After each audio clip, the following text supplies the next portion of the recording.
കേരള പ്രതിപക്ഷ നേതാവ് വി.എസ്. അച്യുതാനന്ദൻ സന്ദർശനത്തിനായി ബഹ്റിനിലെത്തി. വിമാനത്താവളത്തിൽ പ്രവാസി മലയാളികൾ വി.എസിന് ഉജ്ജ്വല സ്വീകരണം നൽകി. രാവിലെ 11 മണിയോടെ എത്തേണ്ട വിമാനത്തിൽ വന്നിറങ്ങുന്ന പ്രിയ സഖാവിനെ സ്വീകരിക്കാൻ ജനപ്രവാഹം തന്നെയായിരുന്നു ബഹ്റൈൻ രാജ്യാന്തര വിമാനത്താവളത്തിൽ.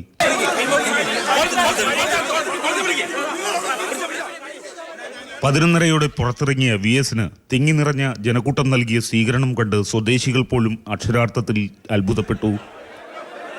93-ന്റെ നിറവിലും ചുറുചുറുക്കോടെ പുറത്തേക്കിറങ്ങി വന്ന നേതാവിന് ബൊക്ക നൽകാനും മാലയിടാനുമൊക്കെ എത്തിയവർ ജനക്കൂട്ടത്തിനിടയിൽപ്പെട്ട് വലഞ്ഞുപോയി.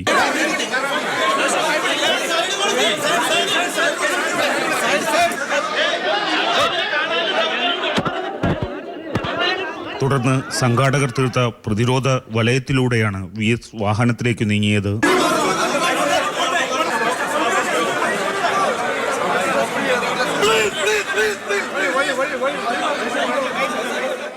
നാട്ടിൽ നിന്നെത്തുന്ന ഒരു നേതാവിനും ഇതുവരെ ലഭിക്കാത്ത ഒരു സ്വീകരണം തന്നെയായിരുന്നു ബഹ്റൈനിൽ സഖാവ് വി.എസിന് ലഭിച്ചതെന്ന് നിസ്സംശയം പറയാം. ശ്രീനാരായണ കൾച്ചറൽ സൊസൈറ്റിയുടെ രജത ജൂബിലിയുടെ സമാപന ചടങ്ങിലും ശനിയാഴ്ച ബഹ്റൈൻ കേരളീയ സമാജത്തിൽ ബഹ്റൈൻ പ്രതിഭ സംഘടിപ്പിക്കുന്ന ചടങ്ങിലും വി.എസ്. പങ്കെടുക്കും. Anil Tirur, news bureau, Bahrain. Dubai world trade സെന്ററിൽ ആരംഭിച്ച കോൺസെപ്റ്റ് ബിഗ് ബ്രാൻഡ് കാർണിവലിന് തിരക്കേറുന്നു. ലോകത്തിന്റെ വിവിധ ഭാഗങ്ങളിൽ നിന്നായി ആയിരക്കണക്കിന് ഫാഷൻ ഉൽപ്പന്നങ്ങളാണ് കോൺസെപ്റ്റ് ബിഗ് ബ്രാൻഡ് കാർണിവലിൽ അണിനിരക്കുന്നത്. ദുബായ് വേൾഡ് ട്രേഡ് സെന്ററിലാണ് കോൺസെപ്റ്റ് ബിഗ് ബ്രാൻഡ് നടക്കുന്നത്. സുഗന്ധദ്രവ്യങ്ങൾ, പാദരക്ഷകൾ, വാച്ചുകൾ തുടങ്ങിയ നിരവധി ഉൽപ്പന്നങ്ങളാണ് ഇവിടെ ഉപഭോക്താക്കൾക്കായി അണിനിരക്കുന്നത്. പല പ്രമുഖ ബ്രാൻഡുകളുടെയും ഉൽപ്പന്നങ്ങൾ 25% മുതൽ 75% വരെ വിലക്കുറവിൽ ഇവിടെ ലഭ്യമാകും. ഈ വർഷം ലോകത്തിലെ 70 പ്രശസ്ത കമ്പനികളുടേതായി 385 ബ്രാൻഡുകളാണ് കാർണിവലിൽ പങ്കെടുക്കുന്നത്. 64,000-ലധികം ഉൽപ്പന്നങ്ങളാണ് വിവിധ കമ്പനികൾ ഇവിടെ എത്തിച്ചിരിക്കുന്നത്. UAE സാമ്പത്തിക മന്ത്രാലയവും വേൾഡ് ട്രേഡ് സെന്റർ അധികൃതരും മികച്ച പിന്തുണയാണ് നൽകുന്നതെന്ന് concept big brand MD Vijay Singhania അറിയിച്ചു. വരും വർഷങ്ങളിൽ ദുബായ്ക്ക് പുറമെ കുവൈത്തിലും സൗദിയിലും കോൺസെപ്റ്റ് ബിഗ് ബ്രാൻഡ് കാർണിവൽ നടത്താൻ ഉദ്ദേശിക്കുന്നതായും അധികൃതർ വ്യക്തമാക്കി. രാവിലെ 10 മണി മുതൽ രാത്രി 10 മണി വരെയാണ് പ്രവേശനം സൗജന്യമാണ്. ഈ മാസം 20-ന് കോൺസെപ്റ്റ് ബിഗ് ബ്രാൻഡ് കാർണിവൽ സമാപിക്കും. News bureau, Dubai. രമേശ് ചെന്നിത്തലയുടെ കത്ത് ലഭിച്ചെന്ന് ഹൈക്കമാൻഡിന്റെ സ്ഥിരീകരണം. കത്തിലെ ഉള്ളടക്കം വിശദമായി പരിശോധിച്ചുവെന്നും ഹൈക്കമാൻഡ് വൃത്തങ്ങൾ അറിയിച്ചു.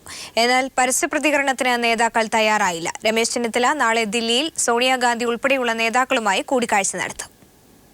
രമേശ് ചെന്നിത്തല നിഷേധിച്ച വിവാദ കത്ത് ഹൈക്കമാൻഡിന് ലഭിച്ചു എന്നാണ് അടുത്ത വൃത്തങ്ങൾ സ്ഥിരീകരിച്ചത്. കത്തിലെ വിശദാംശങ്ങൾ നേതാക്കൾ പരിശോധിച്ചതായും അറിയുന്നു. എന്നാൽ ഇതുമായി ബന്ധപ്പെട്ട പരസ്യ പ്രതികരണത്തിന് ദേശീയ നേതാക്കൾ തയ്യാറായിട്ടില്ല. കേരളത്തിലെ വിഷയങ്ങൾ ഗൗരവമായി കാണുന്ന കോൺഗ്രസ് ഹൈക്കമാൻഡ് 22-ന് നടക്കുന്ന യോഗത്തിൽ പ്രശ്നങ്ങൾ വിശദമായി ചർച്ച ചെയ്യും. കത്തി വിവാദം ചൂടുപിടിച്ച സാഹചര്യത്തിൽ രമേശ് ചെന്നിത്തല ശനിയാഴ്ച സോണിയാഗാന്ധി, രാഹുൽ ഗാന്ധി എന്നിവരുമായി കൂടിക്കാഴ്ച നടത്തും. കേരളത്തിലെ നേതാക്കളുമായി ഇപ്പോൾ തന്നെ വിഷയം ഫോൺ വഴി ചർച്ച ചെയ്തിട്ടുണ്ട് എന്നാണ് സൂചന. കത്ത് പുറത്തുവന്നതിന് ശേഷം മൂർച്ഛിച്ച ഗ്രൂപ്പ് യുദ്ധം എത്രയും പെട്ടെന്ന് പരിഹരിക്കുകയാണ് ഇപ്പോൾ ഹൈക്കമാൻഡിന് മുന്നിലുള്ള വെല്ലുവിളി. News bureau, Delhi. ഉമ്മൻചാണ്ടിക്കെതിരായ രമേശ് ചെന്നിത്തലയുടെ കത്തിനെ ചൊല്ലി സംസ്ഥാന കോൺഗ്രസിൽ വൻ പ്രതിസന്ധി. കത്ത് സംബന്ധിച്ച് ഉന്നതതല അന്വേഷണം വേണമെന്ന് KPCC ആവശ്യപ്പെട്ടു. അന്വേഷണം വേണമെന്നാണ് KPCC സർക്കാരിനോട് ആവശ്യപ്പെട്ടത്. അന്വേഷണം ഏതു തരത്തിലുള്ളതാകണമെന്നത് സർക്കാർ തീരുമാനമെടുക്കും. രമേശ് ചെന്നിത്തല കത്ത് നൽകിയിട്ടില്ല എന്ന കാര്യം പൂർണ്ണമായും നിഷേധിച്ചിട്ടുണ്ട്. KPCC രമേശ് ചെന്നിത്തലയെ പൂർണ്ണമായും വിശ്വാസത്തിലെടുക്കുന്നതായും VM സുധീരൻ പറഞ്ഞു. KPCC നിർവാഹക സമിതി യോഗ തീരുമാനങ്ങൾ വിശദീകരിക്കുകയായിരുന്നു VM സുധീരൻ. സംസ്ഥാനത്തെ ആഭ്യന്തര വകുപ്പ് മന്ത്രിയെ ബന്ധപ്പെടുത്തി അദ്ദേഹം ഇങ്ങനൊരു കത്ത് അയച്ചതായ മാധ്യമങ്ങളിൽ വന്ന റിപ്പോർട്ട് വളരെ ഗൗരവത്തോടുകൂടി തന്നെ കാണേണ്ടിയിരിക്കുന്നു. അതുകൊണ്ട് ഇതേ സംബന്ധിച്ച് സമഗ്രമായ ഒരു അന്വേഷണം നടത്തണം എന്ന് KPCC സർക്കാരിനോട് ആവശ്യപ്പെട്ടിട്ടുണ്ട്. അതേസമയം കത്തിനെക്കുറിച്ച് പാർട്ടിതല അന്വേഷണം നടത്തേണ്ടതല്ലേ എന്നും ഹൈക്കമാൻഡിൽ വിവരം ചോദിച്ചാൽ പോരെ എന്നുമുള്ള ചോദ്യങ്ങൾക്ക് മറുപടി നൽകാൻ സുധീരൻ തയ്യാറായില്ല. കത്തിന്റെ കാര്യത്തിൽ തുറന്നടിച്ച മറുപടിയായിരുന്നു രമേശ് ചെന്നിത്തല KPCC യോഗത്തിൽ നൽകിയത്. കത്ത് തൻ്റേതല്ല, അഭിപ്രായ വ്യത്യാസങ്ങളുണ്ട്. അതെല്ലാം എപ്പോൾ ആരോട് എങ്ങനെ പറയണമെന്ന് തനിക്കറിയാമെന്നും രമേശ് ചെന്നിത്തല വ്യക്തമാക്കി. കത്ത് സംബന്ധിച്ച ആഭ്യന്തരമന്ത്രി എന്ന നിലയിൽ അന്വേഷണം നടത്തുകയാണ്. 9 വർഷം KPCC പ്രസിഡന്റും 16 പ്രാവശ്യം AICC അംഗവുമായിരുന്ന തനിക്ക് സോണിയാഗാന്ധിയോട് എന്ത് എപ്പോൾ അറിയിക്കണമെന്നതിൽ വ്യക്തതയുണ്ടെന്നും രമേശ് ചെന്നിത്തല യോഗത്തിൽ പറഞ്ഞു. കത്തിനെക്കുറിച്ച് സംശയം നിലനിൽക്കുന്ന സാഹചര്യത്തിലാണ് ഉടനടി രമേശ് ചെന്നിത്തല ദില്ലിയിലേക്ക് പോയതെന്നതും ശ്രദ്ധേയമാണ്. അതേസമയം DCC പുനഃസംഘടന അടുത്ത ദിവസം തന്നെ പൂർത്തിയാക്കുമെന്നും BM സുധീരൻ അറിയിച്ചു. News bureau, Thiruvananthapuram. രമേശ് ചെന്നിത്തലയുടെ പേരിലുള്ള കത്തിന്റെ ഉള്ളടക്കത്തെ ന്യായീകരിച്ച് K മുരളീധരൻ MLA. ഭൂരിപക്ഷ സമുദായം അകലുന്നത് മനസ്സിലാക്കാൻ നേതൃത്വത്തിനായില്ല. ഇതാണ് തദ്ദേശ തെരഞ്ഞെടുപ്പിലെ പരാജയത്തിന് കാരണമായത്. ചെന്നിത്തല നിഷേധിച്ച സാഹചര്യത്തിൽ കത്തിനെക്കുറിച്ച് അന്വേഷണം വേണമെന്നും മുരളീധരൻ ശബരിമലയിൽ പറഞ്ഞു. അപ്പോൾ സംഘടനാപരമായിട്ടൊരു ദൗർബല്യം സംഭവിച്ചു. ഈ പറഞ്ഞതുപോലെ 2 പ്രബല സമുദായങ്ങൾ നഷ്ടപ്പെട്ടു. ഒന്ന് LDF-നും പോയി, ഒന്ന് BJP-ക്കും പോയി. ഇതാണ് തെരഞ്ഞെടുപ്പ് യഥാർത്ഥ പരാജയത്തിൻ്റെ കാരണം. അതിലാരെയും വ്യക്തിപരമായിട്ട് കുറ്റപ്പെടുത്തിയിട്ട് കാര്യമില്ല. കണ്ടുപിടിക്കാൻ കഴിഞ്ഞില്ല. അദ്ദേഹം തന്നെ അത് അങ്ങനെ കത്തയച്ചിട്ടില്ല എന്ന് നിഷേധിച്ച സ്ഥിതിക്ക് ആരാണ് ഈ പേരിൽ ഇങ്ങനെ കത്തുണ്ടാക്കിയെന്നുള്ളതിനെ കുറിച്ചൊരു അന്വേഷണം നല്ലതാണ്. സ്വാഭാവികമായിട്ട് നിയമസഭാ തെരഞ്ഞെടുപ്പിൽ ഈ 3 പേരും തന്നെയാണ് നയിക്കേണ്ടത്. ഒരാൾ KPC പ്രസിഡന്റ്, ഒരാൾ മുഖ്യമന്ത്രി. രമേശ് ചെന്നിത്തല ആഭ്യന്തരമന്ത്രി എന്ന നിലയ്ക്ക് മാത്രമല്ല, കേരളത്തിലെ ഒരു പ്രബല വിഭാഗത്തിൻ്റെ ഒരു പ്രതിനിധി എന്നുള്ള നിലയിലും. പത്തനംതിട്ട തണ്ണിത്തോട്ടിൽ 5 പേരുടെ പീഡനത്തിനിരയായ ഭിന്നശേഷിക്കാരി യുവതിയെ സുപ്രീം കോടതി നിർദ്ദേശം ലംഘിച്ച് പോലീസ് സ്റ്റേഷനിൽ വിളിച്ചു വരുത്തി CIയുടെ പീഡനം. സംഭവം അറിഞ്ഞെത്തിയ നാട്ടുകാരും CPIM പ്രവർത്തകരും സ്റ്റേഷൻ ഉപരോധിച്ചു. കോന്നി തണ്ണിത്തോട്ടിൽ 5 പേരുടെ പീഡനത്തിന് ഇരയായ യുവതിക്കാണ് വീണ്ടും പോലീസിന്റെ വക പീഡനം ഏൽക്കേണ്ടി വന്നത്. ഇരകളെ വിളിച്ചുവരുത്തി പ്രദർശന വസ്തുവാക്കരുതെന്ന സുപ്രീം കോടതിയുടെ നിർദ്ദേശം നിലനിൽക്കെയാണ് പോലീസും സാമൂഹ്യനീതി വകുപ്പ് ഉദ്യോഗസ്ഥയും ചേർന്ന് പെൺകുട്ടിയെ സ്റ്റേഷനിലേക്ക് വിളിച്ചുവരുത്തി മൊഴി രേഖപ്പെടുത്താൻ ശ്രമിച്ചത്. 1.5 മണിക്കൂറോളം പോലീസ് സ്റ്റേഷന്റെ വരാന്തയിൽ പീഡനത്തിനിരയായ യുവതിയും വൃദ്ധയായ അമ്മൂമ്മയെയും പോലീസ് മാറ്റി നിർത്തി. മജിസ്ട്രേറ്റിന് മുന്നിൽ മൊഴി നൽകിയ യുവതിയെയാണ് പോലീസ് വിളിച്ചു വരുത്തിയത്. സംഭവം അറിഞ്ഞെത്തിയ നാട്ടുകാരും CPIM പ്രവർത്തകരും സാമൂഹ്യനീതി വകുപ്പ് ഉദ്യോഗസ്ഥരെയും പോലീസിനെയും ഉപരോധിച്ചു. ഇവിടെ കൊണ്ടുവന്ന് പെൺകുട്ടികളെ ഭീഷണിപ്പെടുത്തി തങ്ങൾക്ക് ഗുണകരമായ നിലയിൽ മൊഴി രേഖപ്പെടുത്താൻ വേണ്ടിയിട്ടാണ് ഈ പ്രവർത്തനം ചെയ്തത്. ഇത് അന്വേഷണത്തെ അട്ടിമറിക്കാനാണ്. ഈ അന്വേഷണം അട്ടിമറിക്കപ്പെടുന്നതും ഇത് തടയാനും പെൺകുട്ടിക്ക് നീതി ലഭിക്കാനും വേണ്ടിയിട്ടാണ് സാമൂഹ്യ നീതി വകുപ്പ് പ്രവർത്തിക്കേണ്ടത്. ആ സാമൂഹ്യ നീതി വകുപ്പിലെ ഉദ്യോഗസ്ഥ ഇവിടെ 1 മണിക്കൂറോളം പോലീസ് സ്റ്റേഷനിൽ വെച്ച് പെൺകുട്ടിയോട് മൊഴിയെടുക്കുകയാണ് ചെയ്തത്. പോലീസിനോടൊപ്പം ചേർന്നു പോലീസ് ചെയ്ത നിയമവിരുദ്ധമായ പ്രവർത്തനങ്ങൾക്ക് കൂട്ടുനിൽക്കുന്ന സമീപനമാണ് ആ ഉദ്യോഗസ്ഥ ചെയ്തത്. പീഡനക്കേസുമായി ബന്ധപ്പെട്ട് 5ഓളം പ്രതികൾ ഉണ്ടെന്ന് യുവതി മൊഴി നൽകിയിട്ടും ഒരാൾക്കെതിരെ മാത്രമാണ് പോലീസ് കേസെടുത്തിട്ടുള്ളത്. മറ്റു പ്രതികളെ രക്ഷിക്കാനുള്ള ശ്രമം നടക്കുന്നുവെന്ന ആക്ഷേപം നിലനിൽക്കെയാണ് പീഡനത്തിനിരയായ യുവതിക്ക് വീണ്ടും പീഡനം ഏൽക്കേണ്ടി വന്നത്. നാട്ടുകാർ തടിച്ചുകൂടിയതോടെ പോലീസ് സ്റ്റേഷന്റെ പിൻവാതിലിലൂടെ യുവതിയെയും അമ്മൂമ്മയെയും പോലീസ് ജീപ്പിൽ കടത്തി. എന്നാൽ ഇവരുമായി തണ്ണിത്തോട്ടിലെത്തിയ പോലീസിനെ അവിടെയും നാട്ടുകാർ തടഞ്ഞു. ജീപ്പിൽ ഇവർക്കൊപ്പം വനിതാ പോലീസ് ഉണ്ടായിരുന്നില്ല എന്ന കാരണത്താലായിരുന്നു നാട്ടുകാർ പ്രതിഷേധവുമായി രംഗത്തു വന്നത്. ദില്ലി കൂട്ടമാനഭംഗ കേസിലെ പ്രായപൂർത്തിയാകാത്ത പ്രതിയെ ഞായറാഴ്ച വിട്ടയക്കും. പ്രതിയെ വിട്ടയക്കരുതെന്ന കേന്ദ്ര സർക്കാർ ഹർജി ദില്ലി ഹൈക്കോടതി തള്ളി. കോടതിയിൽ വിശ്വാസമുണ്ടായിരുന്നെന്നും നീതി ലഭിച്ചില്ലെന്നും നിർഭയയുടെ മാതാപിതാക്കൾ പറഞ്ഞു. തങ്ങൾ നിസ്സഹായരാണെന്ന് പറഞ്ഞാണ് G. രോഹിണി അധ്യക്ഷയായ ദില്ലി ഹൈക്കോടതി ബെഞ്ച് പ്രതിയെ മോചിപ്പിക്കാൻ ഉത്തരവിട്ടത്. നിലവിലെ നിയമവ്യവസ്ഥ പ്രകാരം പ്രായപൂർത്തിയാകാത്ത പ്രതിക്ക് നൽകാവുന്ന പരമാവധി ശിക്ഷ 3 വർഷമാണെന്നും പ്രതിയെ ജുവനൈൽ കസ്റ്റഡിയിൽ തുടരുന്നത് അനുവദിക്കാനാകില്ലെന്നും കോടതി വ്യക്തമാക്കി. പ്രതിയെ നിലവിലെ ജുവനൈൽ ചട്ടങ്ങൾ പാലിച്ച് വിട്ടയക്കാം. പ്രതിയുടെ പുനരധിവാസം സംബന്ധിച്ച് കേന്ദ്ര സർക്കാരും പ്രതിയും മാതാപിതാക്കളുമായി കൂടിയാലോചിച്ച് ജുവനൈൽ ജസ്റ്റിസിന് തീരുമാനമെടുക്കാം. 2 വർഷത്തേക്ക് ഇയാളുടെ ഓരോ ചലനങ്ങളും നിരീക്ഷിക്കാമെന്നും ശേഷം പൂർണ്ണ സ്വാതന്ത്ര്യം നൽകി പുറത്തുവിടണമോ എന്ന് തീരുമാനിക്കാമെന്നും ജുവനൈൽ ജസ്റ്റിസ് ബോർഡിന് കോടതി നിർദ്ദേശം നൽകി. അതേസമയം വിധിയിൽ നിരാശയുണ്ടെന്നും എല്ലാ പരിശ്രമങ്ങളും വെറുതെയായെന്നും നിർഭയെന്ന് ലോകം വിളിച്ച ജ്യോതി സിംഗിന്റെ മാതാപിതാക്കൾ പറഞ്ഞു. പ്രതി തീവ്രവാദ സ്വഭാവത്തിലായിട്ടുണ്ടെന്നും ദേശീയ സുരക്ഷാ നിയമത്തിൽ കസ്റ്റഡിയിൽ വെക്കണമെന്നും സുബ്രഹ്മണ്യൻ സ്വാമി ഹർജി നൽകിയിരുന്നു. ഈ ഹർജി പരിഗണിച്ചുള്ള ദില്ലി ഹൈക്കോടതിയുടെ നോട്ടീസിനായിരുന്നു പ്രതിയെ വിട്ടയക്കരുതെന്ന് കേന്ദ്ര സർക്കാർ അറിയിച്ചിരുന്നത്. പെൺകുട്ടിയോട് ഏറ്റവും ക്രൂരമായി പെരുമാറിയ പ്രതി ഒടുവിൽ പ്രായത്തിന്റെ ഇളവ് നേടി ഞായറാഴ്ച മോചിതനാകും. Manushankar, news bureau, Delhi. വിവാദ കത്തിൽ രമേശ് ചെന്നിത്തല ഉറച്ചുനിന്നാൽ രാജി ആവശ്യപ്പെടാനായിരുന്നു മുഖ്യമന്ത്രിയുടെ തീരുമാനം. മുഖ്യമന്ത്രി ഇക്കാര്യം KPCC നേതൃത്വത്തെ അറിയിച്ചിരുന്നു. പ്രമുഖ A ഗ്രൂപ്പ് നേതാക്കളെയും ഇക്കാര്യം അറിയിച്ചിരുന്നു. കത്തിന്റെ പിതൃത്വം ചെന്നിത്തല ഏറ്റെടുക്കാത്തത് രാജ്യഭയത്തെ തുടർന്നെന്നും വിലയിരുത്തലുണ്ട്. അഴിമതി പ്രതിച്ഛായ തെരഞ്ഞെടുപ്പിൽ തിരിച്ചടിയുണ്ടാക്കിയെന്ന ആഭ്യന്തരമന്ത്രിയുടെ കത്തിലെ വാക്കുകളാണ് രാജി ആവശ്യപ്പെടുക എന്ന നിലപാടിലേക്ക് മുഖ്യമന്ത്രിയെ എത്തിച്ചത്. കത്ത് പുറത്തുവന്ന ഉടൻ മുഖ്യമന്ത്രി ഇക്കാര്യം പ്രമുഖ എ ഗ്രൂപ്പ് നേതാക്കളുമായി ചർച്ച ചെയ്തു. തുടർന്ന് ചെന്നിത്തലയുടെ രാജി ആവശ്യപ്പെടുമെന്ന കാര്യം KPCC അധ്യക്ഷനെയും അറിയിച്ചു. തുടർന്നാണ് ആഭ്യന്തരമന്ത്രി കത്ത് താൻ എഴുതിയതല്ല എന്ന വ്യക്തമായ നിലപാട് സ്വീകരിച്ചത്. മുഖ്യമന്ത്രി രാജി ആവശ്യപ്പെട്ടാൽ അത് വൻ തിരിച്ചടിയാകുമെന്ന ഭയമാണ് കത്തിന്റെ പിതൃത്വം ഏറ്റെടുക്കുന്നതിൽ നിന്ന് ആഭ്യന്തരമന്ത്രിയെ പിന്നോട്ട് വലിച്ചത്. വിജിലൻസ് വകുപ്പിന്റെ കൂടി ചുമതലയുള്ള ചെന്നിത്തല മുഖ്യമന്ത്രിക്ക് അഴിമതി പ്രതിച്ഛായാണുള്ളതെന്ന് പറയുമ്പോൾ ഗൗരവം വളരെയേറെയാണ്. UDF-നും കോൺഗ്രസിനും ഉണ്ടായിരിക്കുന്ന തിരിച്ചടി തൊലിപ്പുറത്തെ ചികിത്സ കൊണ്ട് പരിഹരിക്കാവുന്നതല്ലെന്ന് തെരഞ്ഞെടുപ്പ് ഫലം വന്ന ഉടൻ ആഭ്യന്തരമന്ത്രി പറയുകയും ചെയ്തിരുന്നു. News bureau, Thiruvananthapuram. മലപ്പുറം നിലമ്പൂരിന് സമീപം പൂക്കോട്ടുംപാടത്ത് ഫോറസ്റ്റ് ഔട്ട്പോസ്റ്റ് തകർത്തു. ആക്രമണത്തിന് പിന്നിൽ മാവോയിസ്റ്റുകളെന്ന് സംശയം. ആക്രമണത്തെ തുടർന്ന് ചിതറിയോടിയ 3 പേരെ പിന്നീട് കണ്ടെത്തി.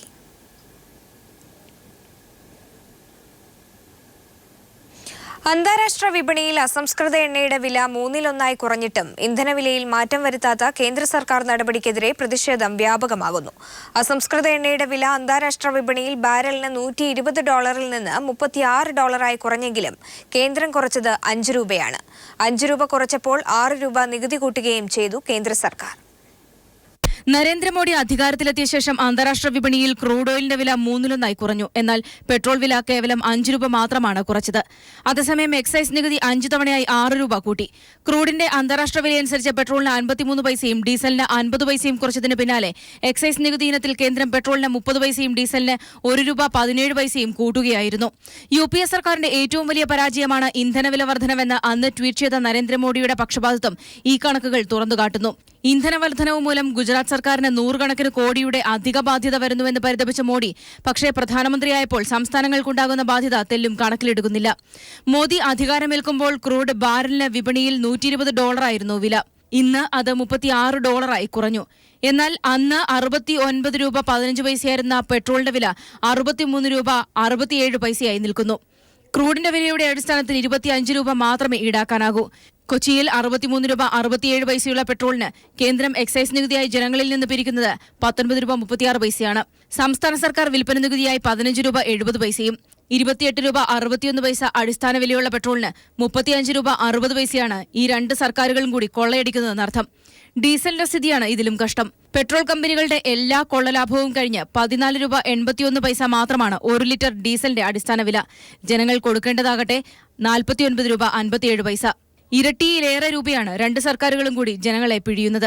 ക്രൂഡിന്റെ അന്താരാഷ്ട്ര വില കുറയുന്നതനുസരിച്ച് മറ്റു രാജ്യങ്ങളിൽ വില കുറയുമ്പോൾ ഇന്ത്യയിൽ മാത്രം വില കൂടുകയാണ്. വില നിയന്ത്രണം എടുത്തു കളഞ്ഞതോടെ നാമമാത്രമായെങ്കിലും ഇന്ധനവില കുറയ്ക്കേണ്ടി വരുന്നുണ്ട്. ഇതിന് ബദലായാണ് കേന്ദ്രം നികുതി കൂട്ടുന്നത്. News desk. ഇന്ധനവില വർധന സംബന്ധിച്ച് ജനങ്ങളുടെ പ്രതികരണങ്ങളിലേക്ക്. എൻ്റെ പേര് ദീപ്തി. പെട്രോൾ വിലവർധനയ്ക്കെതിരെ കൈരളി നടത്തുന്ന ഈ വാർത്താ ക്യാമ്പയിനിൽ ഞാനും പങ്കാളിയാകുന്നു. ഞാൻ സുബിൻ, കോഴിക്കോട് നിന്നാണ്. പിന്നെ ഈ പെട്രോൾ വർധനയ്ക്കെതിരെ കൈരളി നടത്തുന്ന ഈ ക്യാമ്പയിനിൽ ഞാനും പങ്കാളിയാവുന്നുണ്ട്. ഞാൻ ടിനു, കൈരളി TV നടത്തുന്ന പെട്രോൾ വില വർധന ക്യാമ്പയിനിൽ ഞാനും പങ്കാളിയാവുന്നു. ഞാൻ ഉഷ ചന്ദ്രബാബു, പെട്രോൾ വില വർധനവിനെതിരെ കൈരളി പീപ്പിൾ TV നടത്തുന്ന ക്യാമ്പയിനിൽ ഞാനും ഒരു പങ്കാളിയാവുന്നു. ഞാൻ അഫീദ് പരപ്പനങ്ങാടി, കൈരളി TV ഇന്ധന വില വർധനയ്ക്കെതിരെ നടത്തുന്ന ഈ ക്യാമ്പയിനിൽ ഞാനും പങ്കാളിയാകുന്നു.